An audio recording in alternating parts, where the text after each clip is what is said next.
प्रसंग बहुत ही अच्छा है। ध्यान से इनके गहराई में गोता लगाने की जरूरत है। माँ बाप का आशीर्वाद का क्या महत्व होता है। हाँ दोस्तों, माँ बाप का आशीर्वाद का क्या महत्व होता है।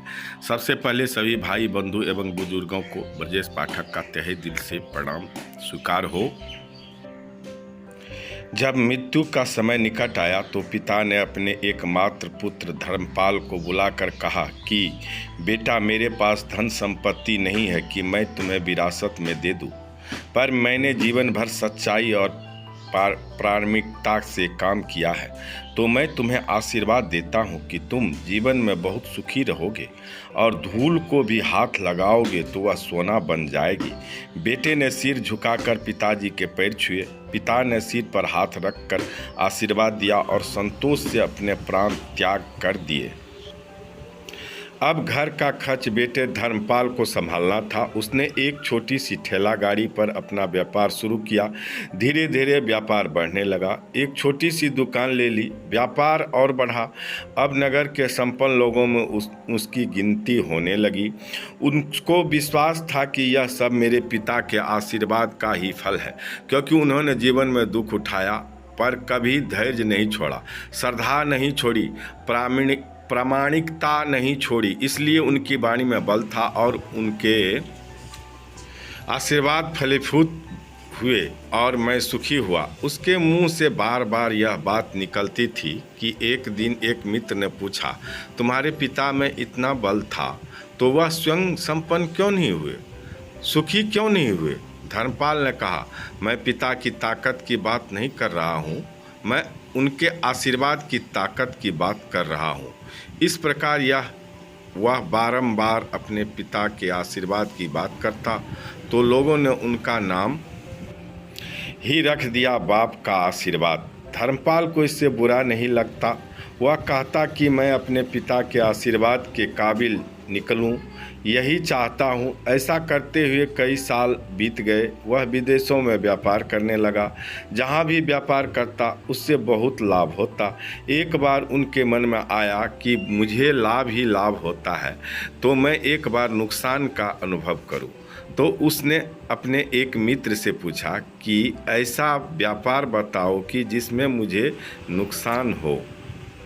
मित्र को लगा कि इसको अपनी सफलता का और पैसे का घमंड आ गया है। इसका घमंड दूर करने के लिए इसको ऐसा धंधा बताऊं कि इसको नुकसान ही नुकसान हो। तो उसने इसको बताया कि तुम भारत में लौंग खरीदो और जहाज़ में भरकर अफ्रीका के जंजीबार में जाकर बेचो।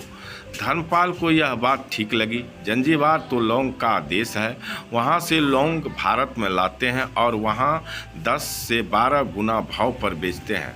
भारत में खरीद करके जंजीबार में बेचें तो साफ नुकसान सामने दिख रहा है, परंतु धर्मपाल ने तय किया कि मैं भारत में लौंग खरीदकर जंजीबार खुद लेकर जाऊंगा।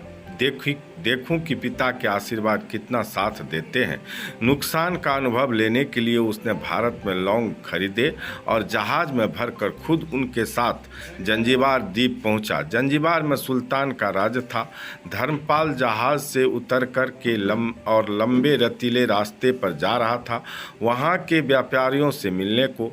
उसे सामने से सुल्तान जैसा व्यक्ति पैदल सिपाहियों के साथ आता हुआ दिखाई दिया। उसने किसी से पूछा कि यह कौन है। उन्होंने कहा, यह सुल्तान है। सुल्तान ने उसको सामने देखकर उसका परिचय पूछा। उसने कहा, मैं भारत के गुजरात के खंभात का व्यापारी हूँ और यहाँ पर व्यापार करने आया हूँ। सुल्तान ने उसको व्यापारी समझकर उसका आदर किया और उससे बात करने लगा।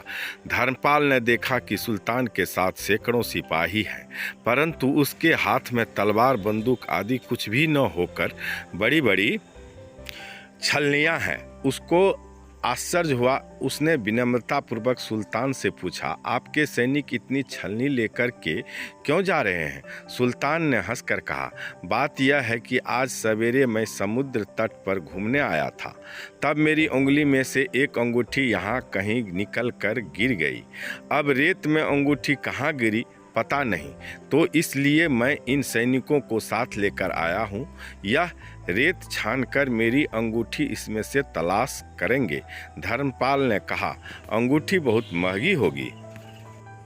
सुल्तान ने कहा, नहीं, उससे बहुत अधिक कीमत वाली अनगिनत अंगूठी मेरे पास है, पर वह अंगूठी एक फ़कीर का आशीर्वाद है। मैं मानता हूँ कि मेरी सल्तनत इतनी मजबूत और सुखी उस फ़कीर के आशीर्वाद से है, इसलिए मेरे मन में उस अंगूठी का मूल्य सल्तनत से भी ज़्यादा है। इतना कहकर के सुल्तान ने फिर पूछा, बोलो सेठ, आप क्या माल लेकर आए हो? धर्मपाल ने कहा कि लौंग। सुल्तान के आश्चर्य का ठिकाना नहीं रहा। यह तो लौंग का ही देश है सेठ, यहाँ लौंग बेचने आए हो? किसने आपको ऐसी सलाह दी? जरूर वह कोई आपका दुश्मन होगा। यहाँ तो एक पैसे में मुट्ठी भर लौंग मिलते हैं, यहाँ लौंग को कौन खरीदेगा? और तुम क्या कमाओगे? धर्मपाल ने कहा, मुझे यही देखना है कि यहाँ भी मुनाफा होता है या नहीं। मेरे पिता के आशीर्वाद से आज तक मैंने जो धंधा किया उसमें मुनाफा ही मुनाफा हुआ, तो अब मैं देखना चाहता हूँ कि उनके आशीर्वाद यहीं भी फलते हैं या नहीं। सुल्तान ने पूछा, पिता का आशीर्वाद, इसका क्या मतलब? धर्मपाल ने कहा, मेरे पिता सारे जीवन ईमानदारी और प्रामाणिकता से काम करते रहे, परंतु धन नहीं कमा सके।